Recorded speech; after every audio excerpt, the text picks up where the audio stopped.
जैसे मैंने एक बुक पढ़ी, एक बुक है रिच डैड पुअर डैड, उसको आप पढ़ोगे तो उसमें एक चीज बताई गई है कि जैसे जो गरीब व्यक्ति होता है ना, वो गरीब क्यों रह जाता है और अमीर व्यक्ति क्यों अमीर होता जाता है। उसके कारण जैसे आप लोगों को अमीर बनना है तो अमीर बनने के लिए पहले अमीर बनने का सोचना पड़ेगा, ठीक है। हम लोग क्या करते हैं, हमने किसी रेस्टोरेंट के बाहर जाके देखा, हमने देखा कि इसमें 400 रुपए की सब्जी है, हम उसमें खाने ही नहीं जाएंगे कभी।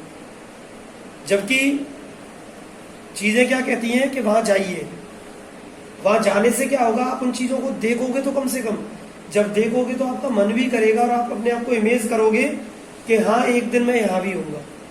और हमारी मिडिल क्लास लोगों की थिंकिंग क्या होती है समझिए, जैसे आप यहां से इंदौर जाइए तो आपको, या भोपाल जाइए तो आप एक साधारण ट्रेन से जाते हैं जो नॉर्मली चलती हैं, उनका टिकट कितना रुपए, 375 रुपए, 450, इससे ज्यादा नहीं है ना। कितना टाइम लेती है वो, 8 to 9 आवर्स, ठीक है। उसके साथ ही अगर आप शताब्दी या राजधानी से बैठते हैं तो उसका टिकट है समथिंग 1200 या 1100 ऐसे कुछ लगभग होगा, हम सब मुझे एक्यूरेट नहीं पता क्योंकि मैं शताब्दी से गया हूं, उसका पता है मुझे। वो लेती है 4 घंटे, ठीक है। और अगर आप फ्लाइट से जाते हैं तो वो समथिंग 120 मिनट्स लेती है आपके, सॉरी ज्यादा बोल दिया मैंने शायद, 90 मिनट्स के अकॉर्डिंग समथिंग लेती होगी वो। 90 मिनट में फ्लाइट आपको भोपाल पहुंचा देगी और उसका टिकट है समथिंग 3000। अब 3000 इज 10 टाइम्स मोर देन 300। तो एक साधारण ट्रेन के किराए से कई ज्यादा किराया है, 10 गुना ज्यादा किराया है फ्लाइट का। लेकिन वो फ्लाइट भी भर के जाती है, पूरी ट्रेन भी भर के जा रही है और शताब्दी भी भर के जा रही है।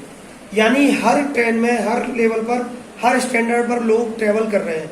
लेकिन जो जिसमें ट्रेवल कर रहा है वो डिपेंड करता है कि वो किस जगह पहुंचेगा। तो कई लोग समय से ज्यादा पैसे को महत्व देते हैं, इंपोर्टेंस देते हैं, वो पैसा बचाते हैं और वो जीवन भर पैसा बचाते ही रह जाते हैं। कई लोग पैसों से ज्यादा समय को महत्व देते हैं, तो जब वो समय को महत्व देने लगते हैं, उस समय को पैसे से ज्यादा इंपोर्टेंट समझने लगते हैं, तो समय ऑटोमेटिकली पैसा उनके लिए जनरेट करके ले आता है। इसीलिए मैंने आपसे कहा कि आप 3500 रुपए मेरे से ले जाओ, लेकिन यहां से आप ये सारी चीजें बंद कर दो। कारण यह है कि 3500 रुपए मायने नहीं रखता आपके लिए, आपके लिए मायने रखती है आपकी 1 साल। और ये साल आपकी कभी लौट के नहीं आने वाली।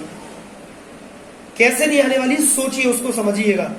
कोई बंदा है जिसने 2016 में या 17 में ग्रेजुएशन किया और 17 में जगह निकली एसआई की, एमपीएसआई की, ठीक है। उसमें एलिजिबल जो क्राइटेरिया रखा गया, उसमें ये रखा गया कि अगर आप 17 जनवरी तक 21 के हैं तो आप एग्जाम दे सकते हैं, या आपने ग्रेजुएशन कर लिया तो। आपकी ग्रेजुएशन हो रही है मार्च में जाके, अब 17 से लेके अब तक एमपीएसआई की जगह नहीं निकली।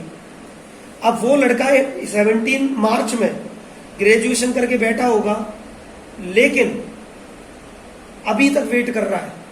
और अगर 2 महीने पहले उसकी ग्रेजुएशन हो जाती तो वो शायद एग्जाम भी दे लेता, बन भी जाता, मे बी शायद बन भी जाता वो। क्योंकि अगर उसको बहुत ज्यादा रिग्रेट हो रहा होगा, तो रिग्रेट तो तभी हो रहा होगा ना जब उसकी बहुत अच्छी तैयारी रही होगी। तो अब सोचिए कि अगर वो लड़का एक बार 12th में फेल हो गया हो, तो अब वो 12th में फेल वाली साल उसको अब खटक रही होगी। अब वो उसके बीच के रास्ते का, बीच का मतलब क्या बोलते हैं उसको हिंदी में, रोला क्या बनते हैं पता नहीं, मतलब एक हर्डल बन गया होगा उसका वो। तो उससे पूछोगे बेटा 2 महीने की वैल्यू क्या है। आपकी ट्रेन 6 बजे है, आप एक ऑटो से बैठे, आप कैब कर रहे थे ओला से या उबर से, तो एक कैब आ रही थी, एक ऑटो आ रहा था। ऑटो टाइम ले रहा था 1 घंटे 20 मिनट और कैब टाइम ले रही थी आपकी समथिंग 42 मिनट्स मान लीजिए।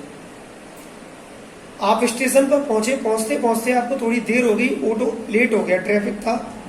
अब चूंकि ऑटो तो जैसे चलेगा वैसे ही चलेगा और कैब थोड़ा तेज भी भाग लेती। अब आपकी ट्रेन 6 बजे चलनी थी और 6:02 पर आप वहां पहुंचे स्टेशन पर। वो जो 2 मिनट है, वो 2 मिनट का आपको पूरा महत्व तो समझ में आ जाएगा कि क्या इंपोर्टेंस है वो 2 मिनट की। जब आपकी वो ट्रेन निकल जाएगी, वो 2 मिनट आपका वेट नहीं करेगी, तब आपको ये रियलाइज होगा कि हमने अब तक ऐसी पता नहीं कितनी सारी 2 मिनट वेस्ट कर दी, और वो 2 मिनट कितनी वैल्यूएबल है वो उस दिन समझ में आ जाएगा। तो आप ये मत समझिए कि बहुत टाइम है, बहुत टाइम है, बहुत टाइम है। बहुत टाइम कहते कहते आपको पता नहीं लगेगा आपकी लाइफ कब निकल जाएगी। So every minute, every second of your life is very important to make your career, to make your life, to make your future. If you are wasting 1 second, वो 1 सेकेंड आपके जीवन में कभी लौट के नहीं आएगी। इसको ध्यान रख लीजिए। या दैट्स ट्रू कि लाइफ बहुत लंबी है, लेकिन लाइफ बहुत लंबी है तो लाइफ में काम भी तो बहुत सारे करने हैं ना अपन लोगों को। आप समझिए, अगर हमारे लिए एक एक दिन का इंपोर्टेंस ना हो, जैसे मैंने आपको अभी याद होगा कि बर्थडे था मेरे बेटे का, तो उस दिन मुझे लीव लेना पड़ा। तो मैंने आपसे बोला था कि इस बार संडे की अपन छुट्टी नहीं करेंगे, संडे ऑफ नहीं रहेगा, संडे को अपन टेस्ट ले लेंगे, तो एक दिन कवर हो जाएगा। अगर मेरी नजर में वो एक दिन की वैल्यू ना हो, तो ये आपका जो सिलेबस है ना, कभी टाइम पे खत्म नहीं हो सकता। मैं ऐसी बैच में नहीं बोल देता खोल के कि 13 अक्टूबर तक कोर्स खत्म करके देंगे, नहीं हुआ तो 1 नवंबर को पूरी फीस वापस, ऐसी थोड़ी बोल देते हैं। कमिटमेंट रहता है और उस कमिटमेंट के लिए हम अपना सब कुछ जॉब देते हैं।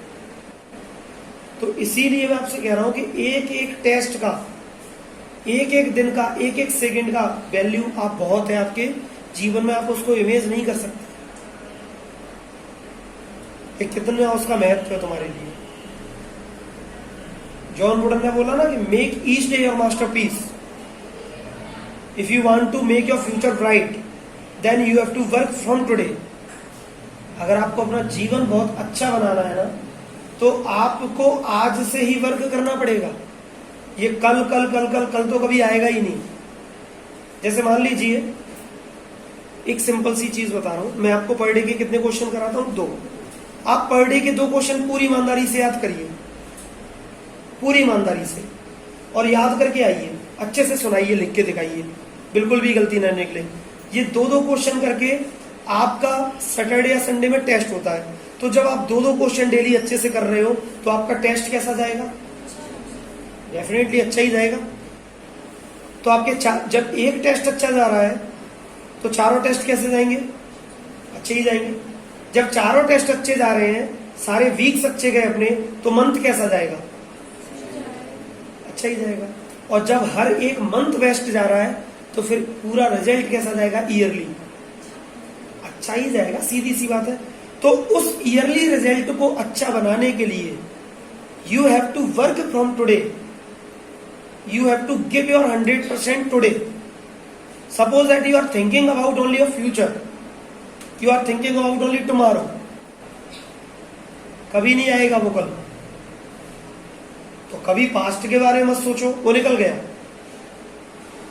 और जो आने वाला कल है, वो तुम्हारे हाथ की बात नहीं है।